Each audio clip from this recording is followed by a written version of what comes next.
ইসলামে ইফতার করার ক্ষেত্রে কিছু সুন্নত ও আদব রয়েছে যা অনুসরণ করা উত্তম। নিচে ইফতারের করণীয় বিষয়গুলো উল্লেখ করা হলো। ১. সময় মতো ইফতার করা। সূর্যাস্তের পর দেরি না করে দ্রুত ইফতার করা সুন্নত। হাদিসে এসেছে, মানুষ যতক্ষণ তাড়াতাড়ি ইফতার করবে ততক্ষণ তারা কল্যাণের মধ্যে থাকবে। বুখারী মুসলিম। ২. দোয়া পড়া। ইফতারের পূর্বে আল্লাহর কাছে দোয়া করা উত্তম, কারণ এটি কবুলের সময়।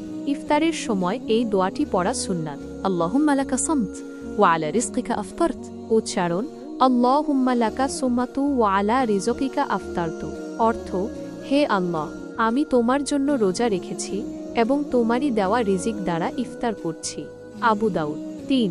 খেজুর বা পানি দিয়ে ইফতার করা। রাসূলুল্লাহ প্রথমে তাজা বা শুকনো খেজুর দিয়ে ইফতার করতেন। খেজুর না থাকলে পানি পান করতেন। আবু দাউদ, তিরমিজি। ৪. সংযমী হওয়া। বেশি খাওয়া থেকে বিরত থাকা উচিত। রাসূলুল্লাহ বলেছেন, মানুষের জন্য কিছু লোকমাই যথেষ্ট যা তাকে বাঁচিয়ে রাখে। তিরমিজি। ৫.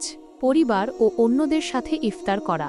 ইফতার ভাগ করে খাওয়া ইসলামে অত্যন্ত প্রশংসনীয়। রাসূল বলেছেন, যে ব্যক্তি রোজাদারকে ইফতার করাবে সে তার সমপরিমাণ সওয়াব লাভ করবে।